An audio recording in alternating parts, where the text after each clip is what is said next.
Hi everyone. Things don't just happen. Don't just happen. You make them happen.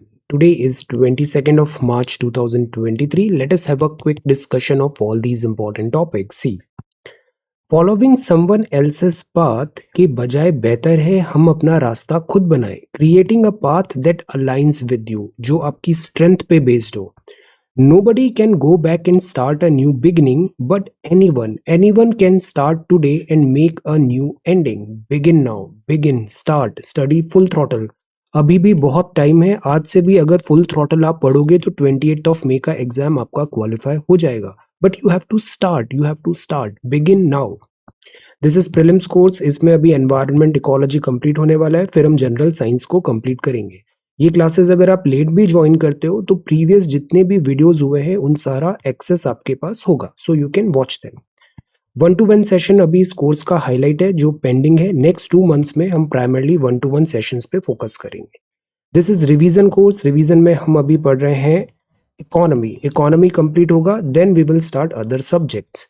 This is test series. Everyday हम 15 MCQs अभी exam temperament में solve करने का try कर रहे हैं. This is Telegram quiz. Every day in morning we are having 5 such multiple choice questions. In questions को game format में Telegram चैनल पर ही आप सॉल्व करिए. इससे आपको अपना रिलेटिव परफॉर्मेंस पता चलेगा कि ये सवाल क्या केवल आपको डिफिकल्ट लगा या फिर ओवरऑल अदर स्टूडेंट्स का परफॉर्मेंस कैसा है. ओके, बिकॉज प्रीलिम्स एग्जाम एक रिलेटिव एग्जाम होता है. This is a relative exam. Engender का मतलब होता है उत्पन्न होना, कॉज और give rise to a feeling, situation और कंडीशन. मॉनिकर का मतलब होता है उपनाम, अ डिस्क्रिप्टिव और familiar name given instead of और in addition to the one belonging to an individual. जैसे हम देखते हैं बहुत सारे फ्रीडम फाइटर्स को एक उपनाम दे दिया गया था, उपनाम. So that is called moniker. That is nickname, epithet या फिर सरनेम. कैच फ्रेज मतलब होता है कहावत, अ वेल नोन सेंटेंस और phrase, especially one that is associated with a particular famous person. Heeding मतलब ध्यान देना, pay attention to, take notice of. Staple का मतलब होता है प्रमुख, द मेन और greater part of something as distinguished from its subordinate parts. So ये वोकैब वर्ड्स हैं आज के लिए. Staple, heeding, catch phrase, moniker और engender. If you come across any other important word, write down that word along with its meaning in the comment section down below. This is CSET. Every day we are solving 2 such MCQs. Try to answer. This is question number 2 and this is question number 1. Now this is writing practice. आज का note बहुत important है. Prepare a note on the Wildlife Protection Act 1972. This is a very important act. इसका मैंने एक PDF भी share किया है टेलीग्राम चैनल पे. Watch it. उसको पढ़िए और वाइल्ड लाइफ प्रोटेक्शन एक्ट पे एक बहुत अच्छा नोट तैयार करिए. ये बहुत हाई यील्डिंग एरिया है, अभी प्रीलिम्स में इससे सवाल आ सकता है. Prepare a note on the geography of Himalayan states. India में हिमालयस किन सारे राज्यों में है, उनकी ज्योग्राफी को आपको तैयार करना है. So prepare a note on the geography of Himalayan states. This is world water day 2023. 1992 में 22 मार्च को डिक्लेयर किया गया world water day. United Nations General Assembly ने एक रेजोल्यूशन अडॉप्ट किया था. World water day is celebrated every year to raise awareness about water resources conservation. Water resource conservation. See, हमारे प्लैनेट में 78% अप्रॉक्स वाटर है, but the point is कि ये जो वाटर है वो ड्रिंकिंग वाटर या फिर जो हमें रिक्वायरमेंट है उस फॉर्मेट में नहीं है. तो यूजुअली जो कॉन्टिनेंट्स हैं यहाँ पे वाटर का स्कार्सिटी होता है, so we have to conserve water. तो ये वर्ल्ड वाटर डे है. वाटर विजन 2047 है, is a vital dimension of the country of the journey in the Amrit Kaal. Amrit काल है 2000, जो हमारा 75th to 100th year of independence है उसके बीच का. सो अमृत काल में वाटर विजन एक बहुत इंपॉर्टेंट पॉइंट रहने वाला है. जैसे हम हर खेत को पानी की बात करते हैं, repair, renovation and restoration. Repair, renovation and restoration of water bodies. Water bodies का जो उनका पोटेंशियल है उसको रेजुविनेट करो. ये मिशन अमृत सरोवर है. Reviving Sarovar and securing our future. सरोवर मतलब पॉन्ड. यहाँ पे कैच द रेन है. कैच द रेन मतलब अगर जैसे जो हमारे मकान है, रूफ टॉप है, यहाँ पर भी पानी आ रहा है, इन सारे पानी को हम कंजर्व करें, वाटर हार्वेस्टिंग करें, रेन वाटर हार्वेस्टिंग, तो इससे कंजर्वेशन ऑफ वाटर होगा.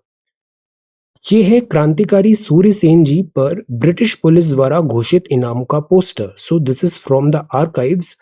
सूर्य सेन जिन्होंने जिन्होंने ब्रिटिशर्स के खिलाफ आवाज उठाया और यहाँ पर दिस रेड भी किया था। तो क्रांतिकारी सूर्य सेन पर ब्रिटिश पुलिस द्वारा घोषित इनाम का poster, Chittagong armoury raid. This is Bhagat Singh ji, Rajguru ji and Sukhdev ji. तो इनको एग्जीक्यूट किया गया था किस केस में, कौन सा केस चला था? आंसर बताइए, ए, बी या फिर C. So this is social media update. Now let us quickly move to the Hindu newspaper. So this is the Hindu. This is the Hindu, Wednesday 22nd, Delhi edition. See. तो top court to examine petition on April 11 electoral bonds का। Panel seeks data on deaths related to post covid और post covid में भी बहुत complexities आई है, तो ये panel उस डेटा को देखेगा। Then mister Xi seeks tighter bonds with Russia. Mister Xi and Vladimir Putin, Russia और चाइना के बीच में दोस्ती बढ़ रही है। The IIT student, merit and the layers of discrimination. तो एक पर्सपेक्टिव है यहाँ पे। आईआईटीज में भी, जैसे आईआईटीज में सिलेक्शन इज नॉट इनफ, इसके बाद भी एक हाइपर कॉम्पिटिटिव वर्ड होता है। सो द पॉइंट इज यहाँ किस तरीके का प्रेशर स्टूडेंट्स फेस करते हैं। This is Supreme Court bench seeks data on alternatives to hanging. See, capital punishment India में रहता है, कैपिटल पनिशमेंट का प्रोविजन है, बट द पॉइंट इज वो कैपिटल पनिशमेंट कैसे दिया जा रहा है।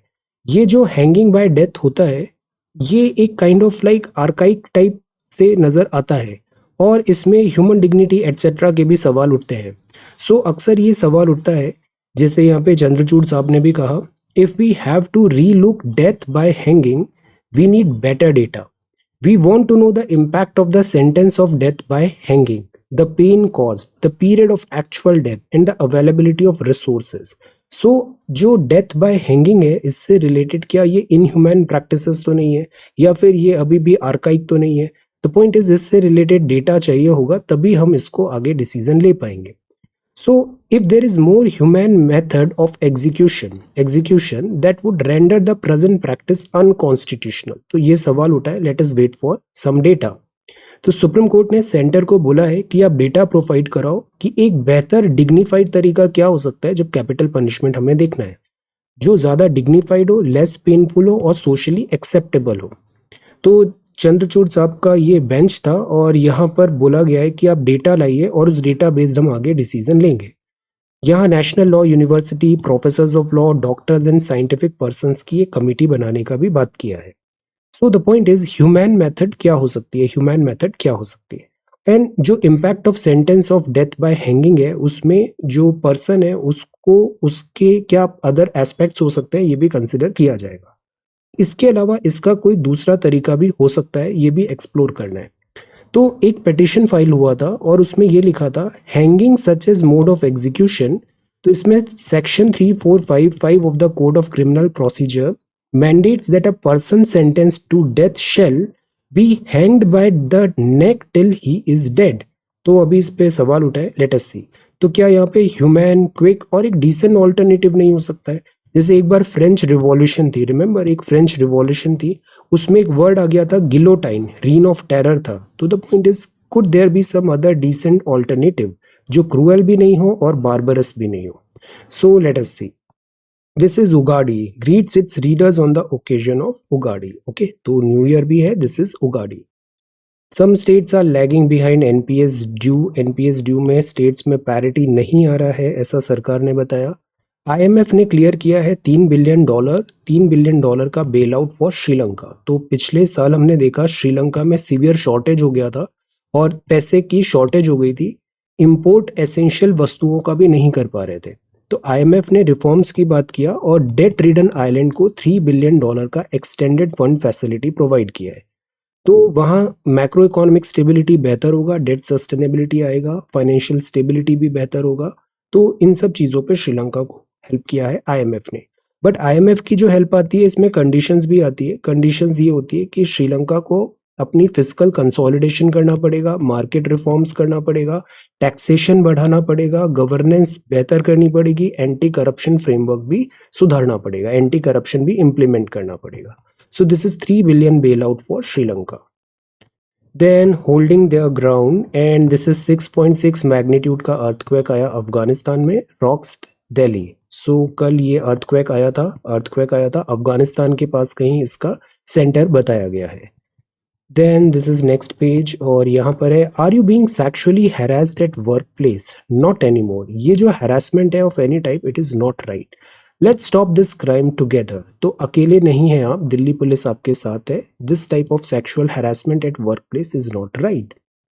फिर ये एडिटोरियल है, first is about trouble in Punjab. किसी भी टाइप का जो फेक न्यूज होता है इसका पार्टिसिपेंट नहीं बनना है, पार्टिसिपेंट नहीं बनना है। सोशल मीडिया में आप जो चीजें देखते हैं ये बहुत हद तक नैरेटिव होता है। अगर आप इनको टोटलिटी में देखोगे चीजों का तो आपको बहुत सारी लेयर्स भी यहाँ पे नजर आएंगी। सो एट टाइम्स क्या होता है कि फॉरेन स्टेट्स भी होते हैं, इंडिया में बहुत ज्यादा डाइवर्सिटी है। ये डाइवर्सिटी हमारी स्ट्रेंथ होनी चाहिए, डाइवर्सिटी कभी भी हमारी वीकनेस नहीं होनी चाहिए, स्ट्रेंथ होनी चाहिए। Diversity is our strength, we are one India, we are one India. Okay, then this is tightrope walk. तो India can not afford any shift in its balancing act on geopolitical issues. See, तो geopolitical tensions है, जैसे Ukraine हो गया, अफगानिस्तान हो गया, तालिबान का issue है, चाइना और यूएसए का जो वॉर है, सऊदी अरेबिया एंड अरबियन जो कंट्रीज है इनमें अभी एक टर्मोइल चल रहा है। अभी जापान के प्राइम मिनिस्टर इंडिया में विजिट हुआ, एनुअल समिट था, बायलैटरल रिलेशनशिप्स पे बात हुआ। फूमियो किशिदा का ऑफिशियल विजिट था। फोकस दो एरिया पे था, G7 को कोऑर्डिनेट करना और G20 जो इंडिया में अभी होने वाला है, G20 की मीटिंग, उसके अदर एस्पेक्ट्स को कंसिडर करना। For example food and energy, security, Ukraine conflict. Japan को जो 75 बिलियन का जो प्लान है, $75 बिलियन का प्लान है जापान का, free and open Indo Pacific. Because जैसे आपने अभी मैप भी बनाया था साउथ चाइना सी का, यहाँ चाइना की बुलिंग होती है, बुलिंग बाय चाइना भी होती है। So free and open Indo Pacific होना बहुत जरूरी है। और वर्ड हम यूज करते हैं इंडो पैसिफिक, एशिया पैसिफिक नहीं, Indo Pacific. So the point is कि यहाँ जापान ने एक फंड बनाया है, वो कंट्रीज के साथ इंटरैक्ट करेगा। और डेट ट्रैप, जैसे चाइना का चेकबुक डिप्लोमेसी है, श्रीलंका में डिफिकल्टी हुआ, अभी पाकिस्तान में डिफिकल्टी हुआ। सो द पॉइंट इज चाइना से फ्रेंडशिप और चाइना से पैसा लेना बहुत भारी भी पड़ता है, दिस चेकबुक डिप्लोमेसी। इससे डेट ट्रैप में फंस जाते हैं। Building infrastructure, maritime and air security. तो जापान का ये फंड है जो इन सारे फैक्टर्स को देखेगा।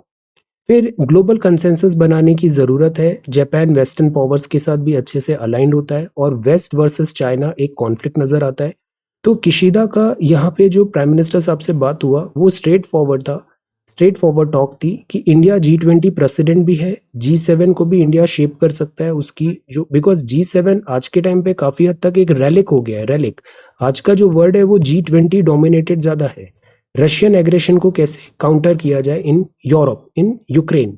तो चाइनीज प्रेसिडेंट का भी अभी मॉस्को विजिट है और व्लादिमीर पुतिन और मिस्टर शी के बीच में फ्रेंडशिप बढ़ रही है। रशिया और जापान में ट्रेडिशनली थोड़े टेंशन रहे हैं। इधर जो जेलेंस्की है, जेलेंस्की एंड पुतिन के बीच में भी टेंशन है। तो द पॉइंट इज इस कॉम्प्लेक्स वर्ल्ड में इंडिया को बायलैटरल मल्टीलेटरल कोऑपरेशन की जरूरत पड़ेगी और इंडिया को अपने कार्ड्स बड़े स्मार्टली प्ले करने पड़ेंगे। तो ग्लोबल साउथ अभी एक नया बजवर्ड बन रहा है। ग्लोबल साउथ मतलब अक्सर जो आज की डेट में डेवलप्ड कंट्री है वो नॉर्दर्न कंट्रीज ज्यादा है। ग्लोबल साउथ मतलब सदर्न जो कंट्रीज हैं इनका भी बेटर शेयर होना चाहिए वर्ल्ड इकोनॉमी में, वर्ल्ड से में, जियो पॉलिटिक्स में। तो अनलाइक इंडिया, जापान पार्ट है यूएस अलायंस का। जापान जो है वो यूएस के इन्फ्लुएंस में है। जापान जो है वो यूएस के साथ बड़े स्ट्रॉन्ग मिलिट्री टाइज भी होते हैं। तो जापान और इंडिया का जो अच्छे रिलेशंस है, तो इन अ वे ये इंडिया एंड यूएसए के भी अच्छे रिलेशंस को बताता है। तो जॉइंट सैंक्शंस का इंडिया ने कुछ बात नहीं किया, रशिया पे सैंक्शंस की बात नहीं किया। एलएसी में जो टेंशन है चाइना का, उसमें भी डायरेक्ट टॉक नहीं हुआ। चाइना के टेंशन अभी साउथ चाइना सी में है और ताइवान स्ट्रेट में भी है। तो अभी जब हमारे प्राइम मिनिस्टर साहब ने विजिट किया था हिरोशिमा, G7 स्पेशल इनवाइटी जब इंडिया था, तब भी जापान के साथ क्लोजर कोऑपरेशन की बात हुई थी। हमने साइमल्टेनियसली शंघाई कोऑपरेशन ऑर्गेनाइजेशन में भी फोकस किया था। सो दैट इज वाई हम अपनी इंटरेस्ट के हिसाब से बात कर रहे हैं। एक तरफ हम G7 और चाइना एंड दिस जापान की तरफ थे, दूसरी तरफ हम शंघाई कोऑपरेशन को भी हमने अटेंड किया था। तो इसको बोलते हैं tight rope balancing on geopolitical issues. So this is tightrope walk. Discrimination in the IITs is something to write about. Any kind of discrimination is not right. सारे स्टूडेंट्स बराबर होते हैं. जो टीचर होता है ना, वो सारे स्टूडेंट्स के बारे में अच्छा ही सोचता है. सारे स्टूडेंट्स का आगे बढ़े, प्रोग्रेस हो, सिलेक्शन हो, लाइक दैट. तो स्टूडेंट्स में कभी भी डिस्क्रिमिनेशन नहीं होना चाहिए. और ये जो हाइपर कॉम्पिटिटिव वर्ड है, it is also not good. Hyper competitive word में स्टूडेंट्स को लर्निंग आउटकम बेहतर करने पर हम फोकस करते हैं. कई बार यहाँ पर कास्ट रिलेटेड इश्यूज भी आते हैं. तो इट इज रिस्पॉन्सिबिलिटी की institutions, government policies, peer atmosphere such type of difficulties को दूर करें. Because students at times silently suffer करते हैं और एट टाइम्स एक्सट्रीम स्टेप्स भी उठा लेते हैं. तो we need to take good care of them. An objective look at a China led framework. तो सी, तो ये एक फोरम है जिसमें जैसे चाइना अभी यूएसए वर्ल्ड पुलिस था, बट यूएसए विड्रॉ कर रहा है, तो चाइना उस गैप को फुलफिल करने की कोशिश कर रहा है. तो global security initiative concept paper अभी प्रेजेंट किया चाइनीज मिनिस्टर ने. ग्लोबल सिक्योरिटी इनिशिएटिव, और इसमें क्या था कि चाइना पूरे एशिया का काइंड ऑफ पुलिस रहेगा, यहाँ law and order, stability, security provide कराएगा.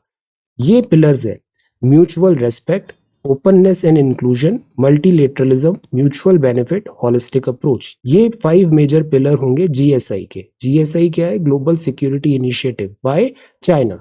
अब ऐसे तो हमें याद है हिंदी चीनी भाई भाई भी था, और उसमें पंचशील के भी कुछ ऐसे ही सिद्धांत थे, बट फिर 1962 होता है. So the point is, the substance of the narrative ये है कि यूएस का प्रेजेंस डिक्लाइन हो रहा है और चाइना उस वैक्यूम को फिल करने की कोशिश कर रहा है. For example Taliban Afghanistan, for example Iran, for example Saudi भी Chinese presence is on rise.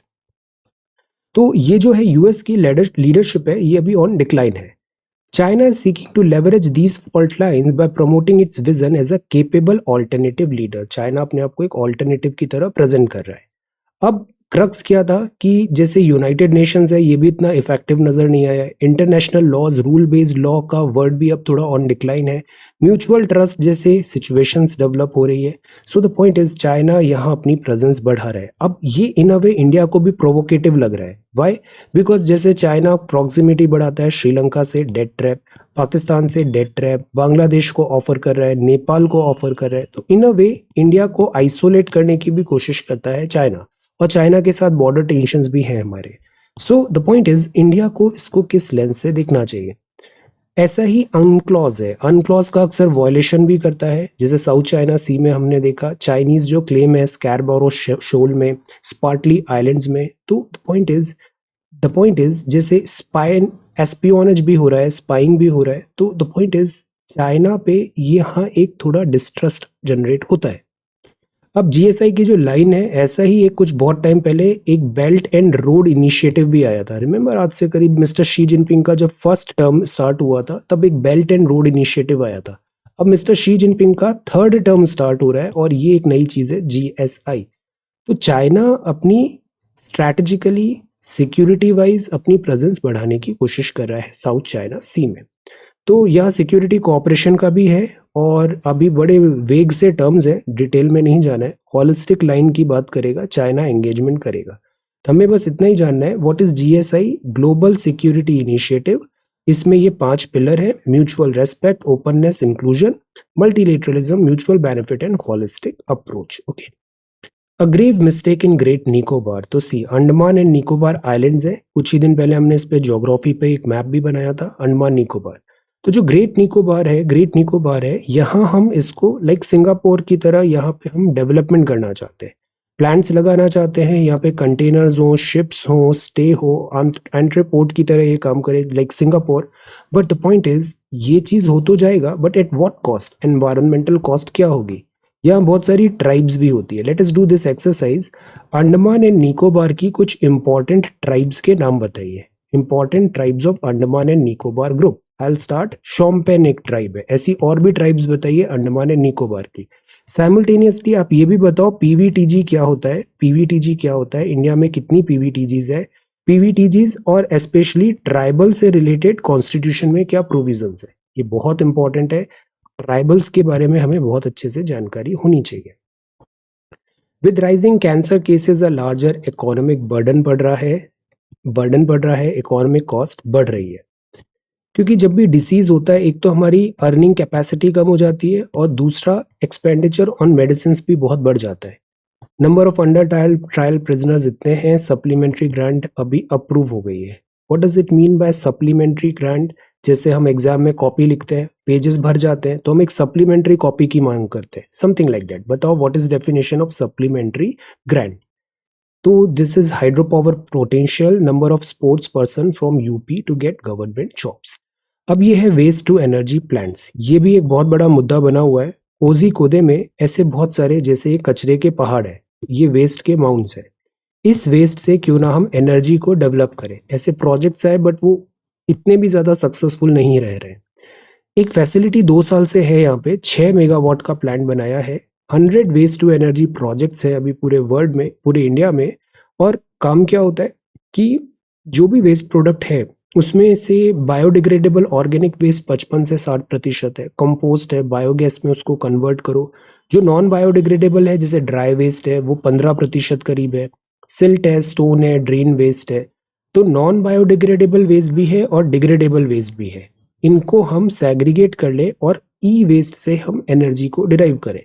जैसे लो ग्रेड प्लास्टिक, रैग्स है, क्लोथ्स है, ये रिसाइकल नहीं होते। तो पॉइंट इज सेग्रीगेट करें, और जो बायोडिग्रेडेबल स्पेशली है उससे हम रिसाइकलिंग पर फोकस करें। तो हम वेस्ट टू एनर्जी प्लांट भी बनाते हैं, तो जो कचरे का पहाड़ है, अगर ये पहले से ही सेग्रीगेटेड आएगा तो वर्क इजी हो जाएगा। So that is why waste हमेशा सोर्स पे सेग्रीगेट करने की बात होती है। घर से आप जब भी कचरा दे रहे हैं, पहली बात तो जो कचरा कलेक्ट करने आ रहा है वो कचरा वाला नहीं है, कचरा वाला हम है जो कचरा बना रहे हैं। Because we are generating waste, so it is our responsibility कि वेस्ट को हम सेग्रीगेट करें, और जो हमारी हेल्प के लिए, जो कलेक्शन के लिए आ रहा है स्टाफ, उसको हम सेग्रीगेटेड वेस्ट दें। गीला कचरा अलग, सूखा अलग, या फिर उसमें मेडिकल है तो उसको डिफरेंट रखें, लाइक दैट। तो ये कौशिकोते का प्रोजेक्ट है, और यहाँ पर बायोडिग्रेडेबल मटेरियल है, ऑर्गेनिक कंपोस्ट बनाने की यहाँ पे बात है। वेस्ट टू एनर्जी प्लांट्स यहाँ पर यूजुअली सक्सेस नहीं होते हैं, जैसा मैंने शुरू में बताया, ये इतनी सक्सेस स्टोरी है नहीं। एक तो एफिशिएंसी कम होती है, और सबसे बड़ी प्रॉब्लम होती है सेग्रीगेशन ऑफ वेस्ट, तो कॉस्ट बहुत बढ़ जाती है। बायोडिग्रेडेबल वेस्ट होता है, इसमें like it is not like moisture बहुत ज्यादा है तो पावर जनरेशन में, और उसको मॉइस्चर को ओवरकम करने के लिए और हीट एनर्जी चाहिए होगी, तो कॉस्ट ज्यादा हो जाती है और ये एफिशिएंट नहीं होता। Second, high cost of energy production होता है। तो पहला तो कैलोरीफिक वैल्यू भी बहुत कम है, सॉलिड वेस्ट का सेग्रीगेशन नहीं है। दूसरा, एनर्जी का इतना कॉस्ट बढ़ जाता है, 7-8 रुपए पर यूनिट हो गया है, तो वो प्रैक्टिकल नहीं होता। Waste to energy projects that is why इतने सक्सेस नहीं हुए हैं। अब इसको और बेहतर कैसे किया जाए, तो इसके सबसे पहला रीजन तो यही होगा, solution segregation of waste source पे हो, और जो अदर एस्पेक्ट्स हैं लाइक टेक्नोलॉजिकली इसको कैसे बेहतर बनाए। ये सार्स कोव 2 का XBB.1.16 वेरिएंट है, इस पे अभी कुछ भी कंसर्न, कॉज ऑफ कंसर्न नहीं है, ऐसा इनिशियल डेटा है। Let us wait and watch. Then this is mystique, यहाँ पर है चकिंग। चकिंग का मतलब होता है रेनिंग हैविली, हम ऐसा भी बोल सकते हैं कि खूब सारा खाना खा रहे हैं, eating a great deal. Okay, so this is चकिंग। English is a funny language, आज रेगुलर कंटेंट है यहाँ पे। यस, ओके, डिपो बोलते हैं इसको, डिपो बोलते हैं। Okay, so this is pronounced as टोफो, depot, T silent, T is silent, depot जैसे लकड़ी का डिपो है, like that, depot. Okay, all right. अब ये है फ्रैकास, मतलब नॉइजी क्वारल है फ्रैकास। ऑल राइट, देन ये क्विज है। मार्च इक्विनॉक्स कल था 21 मार्च को, इसमें सन इक्वेटर के ऊपर है, तो डे और नाइट बराबर हो जाते हैं। देन इक्विनॉक्स में shadow cast by steps of the temples gives the impression that a big serpent is descending on the bottom, तो दिस इज कुनलान टेम्पल में ऐसा है। इक्विनॉक्स के टाइम पर ये जो प्लेसेस है नॉर्थ एंड साउथ पोल, तो इंडिया जो सन है वो राइज भी नहीं होता है, सेट भी नहीं होता है, सन हमेशा यहाँ पे बना रहता है, राइज भी नहीं होता है, सेट भी नहीं होता है, आर्कटिक एंड अंटार्कटिका में। मेघनाथ साहा जी थे जिन्होंने हेड किया था कैलेंडर रिफॉर्म कमेटी 1955 में। इक्विनॉक्स जो है in the current century, March equinox will occur the earliest, कब? 2096 में मार्च इक्विनॉक्स सबसे पहले होगा। अंकोर वॉट टेम्पल भी बहुत इंपॉर्टेंट है, कहां पर है बताइए? This is Angkor Wat temple, very important, king Suryavarman 2 ने बनाया था, हिंदू बुद्धिस्ट टेम्पल है। Then attempts by presiding officer और omnibus approach. Then this is mister Xi great neighbouring power कहा है रशिया को। शी ने बताया रशिया बहुत ग्रेट नेबरिंग पावर। आजकल बहुत दोस्ती हो रही है चाइना और रशिया के बीच में। Traditionally they are not friends but they have a common enemy USA, so अब ये दोनों फ्रेंड्स हो गए बहुत। और because of US sanctions Iran, Russia और चाइना, इन तीनों के बीच में दोस्ती बढ़ रही है। और ईरान और सऊदी के बीच में भी दोस्ती बढ़ रही है। सऊदी और इजराइल के बीच में भी दोस्ती बढ़ रही है। इजराइल और ईरान के बीच में ट्रेडिशनली वॉर टाइप सिचुएशन होती है। और यहाँ पर पैलेस्तीन है। पैलेस्तीन और अरब वर्ल्ड में पहले दोस्ती थी, बट अब अरब वर्ल्ड इजराइल से दोस्ती हो रहा है, तो पैलेस्तीन का जो कॉज है वो बैकसीट पे आ गया। तो world is a very complex place. Diaspora gathers outside Indian High Commission, confronting an intensifying rivalry with the US. She is turning to old allies. To see, there are no permanent friends, no permanent enemies, only permanent interest. ये IT demand ने, IT ने 15,000 करोड़ रुपए का money यहाँ पे disclose किया है, यहाँ पे अनडिस्क्लोज हुआ है। और taxing overseas stashes, taxing. Then Panama and paradise leak. Then RBI officials है, सेंसेक्स की ये रैली है। Okay, so this is the Hindu newspaper. अब हम आते हैं आपके आंसर सबमिशंस में। 2 सवाल थे, इंडिया जापान रिलेशंस और साउथ चाइना सी का मैप बनाना था। ये 20th को ही दिया था, आज 22nd है, so let us wait for one more day, इसको कल डिस्कस कर लेते हैं। Okay, so this is today's newspaper. Thank you so much for watching this video. Take care, study well and be safe.